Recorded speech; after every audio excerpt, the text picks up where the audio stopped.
Do you want to experience more profound worship while singing in church? In this video series, The Poetry of Praise, we've been looking at the art of writing and choosing praise and worship songs for corporate worship. My thesis is that great songs will facilitate holistic worship, worship that involves more than just our emotions. I have been arguing that the way to do this is to better use the power of language. It's an art we've sort of forgotten, I think. If you've missed any of these videos, here's a link to the first in the series, or you can go to the Dry Bones channel and look at the playlist entitled Worship. All the videos are there. Now let's talk about rhythm. All songwriters know about rhythm because of their musical training. Rhythm is a bit of a requirement for corporate worship songs. It has something to do with the singability of a song. But more can be done with rhythm if we consider the poetry of the lyrics. Sometimes songwriters will be forced to switch up the rhythm in a line in order to say what they want to say. And this isn't a bad thing in and of itself. Sometimes we find metrical variation in poems. In the best poems, these variations are purposeful. But in an inferior poem or a song, these metrical variations are a result of the close enough mentality. Let's briefly go back to the Josh Garrels song that we looked at in the last video and see what he does with rhythm. O perfect love, come near to me, from hatred help me part, so I may bless my enemies with glimpses of thy heart. For I am wise and wicked, but foolish I must become. Your kingdom calls the little child, O Lord, please make me one. O Lord, please make me one. O love revealed through human ties, confirmed within my soul, thou hast stirred the trembling thought that man is not alone. So I will seek your presence, though great mysteries confound. By day and night you will arrive in the soul's unsettling sound, in the soul's unsettling sound. O love that breaks all sinful bonds, please conquer more of me. These walls of pride are building on, and keep me far from thee. Ride swiftly, wild as stallion, and raise your sword on high, and cut these cords of carnal lies, that I may with thee ride, that I may with thee ride. The general meter and rhythm of this song is established in the first lines. The meter is tetrameter and trimeter. That means there are 3 or 4 beats in every line. The rhythm is iambic. An iamb is an unaccented syllable and an accented one. Ba-dum.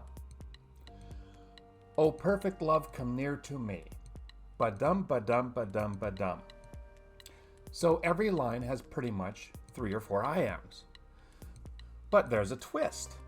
Line 6 doesn't really have the ba-dum, ba-dum, ba-dum that we are expecting. Poets change up rhythms for several reasons. One is simply to achieve some variety, but there might be something else going on here. Line 6 is, but foolish I must become. Ba-dum, ba-ba-dum, ba-dum. This line is talking about something perplexing, going from being wise to becoming foolish. The rhythm in the line reinforces this perplexing idea with its perplexing rhythm. Ba-dum, ba-ba-dum, ba-dum. The same thing happens in the second stanza in the same place with though great mysteries confound. Instead of ba-dum, ba-dum, ba-dum, we find dum-dum-dum, ba-ba-ba-dum. The line is about being confounded. A regular rhythm does not convey confoundedness. Confoundedness is conveyed with dum-dum-dum, ba-ba-ba-dum. So now we think we know what to look for. The 6th line in each stanza is irregular. It's where we find a metrical deviation. In that place, in the 3rd stanza, we find, and raise your sword on high.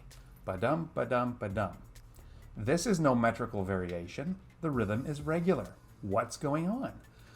The love that breaks all sinful bonds also breaks the wonky rhythms, and it resolves our awkward confoundedness. Perfect love creates perfect rhythms. This idea is reinforced in the repeated last lines of each stanza. O Lord, please make me one, in the soul's unsettling sound, that I may with thee ride. One of these things is not like the others. The concluding lines of the 1st and 3rd stanzas are regular. The 2nd stanza, the one in which we were awkward and confounded, well, we are also unsettled, and the lyrics give us an unsettled rhythm. Ba-ba-dum, ba-dum, ba-ba-dum. The rhythms of this song reinforce the sense.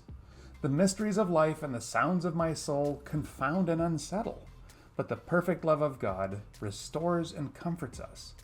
And the poet reflects this with the restoration of a perfect rhythm. Some worship songs don't really make any attempt to communicate meaning except that which is carried through the music.